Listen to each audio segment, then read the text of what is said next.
we must understand that there are two sources of ideology. One source of ideology is Satan.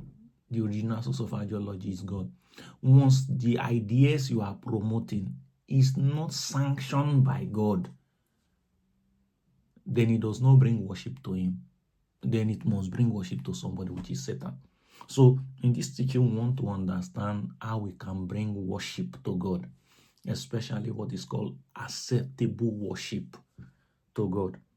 So, and we must also understand that worship is more important to God than work.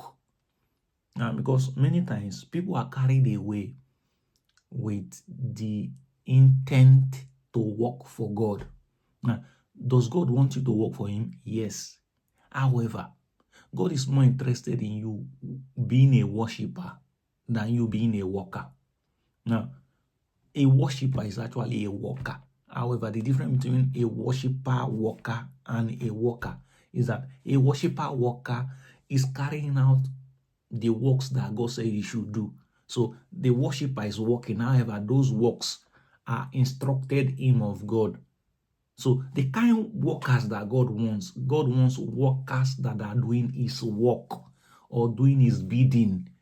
That is what makes the person a true worshiper, because a worshiper is somebody that aligns himself with what God wants to do and does them. We must come to this understanding that God has an agenda. We say this over and over.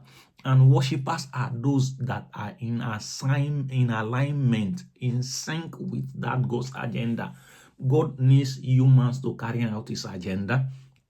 And those people that is aligning with him to carry out the agenda are called worshippers. It's not just anybody going to church. You can go to church and be serving. See, I put this to you. There is worshippers of God and there are worshippers of Satan. Those that are worshiping God are those that are in alignment with what God sanctioned. Those are the people that God seeks.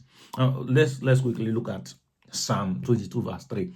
Psalm 22 verse 3 says something. But thou art holy, O thou that inhabitest the praises of Israel. So praises is a worship. And God dwells. His throne is in the worship you bring to him. His throne is a throne of worship. His throne is a throne of praise. And if he's holy, because what constitutes holiness is obedience. Obedience to what? Obedience to what he said you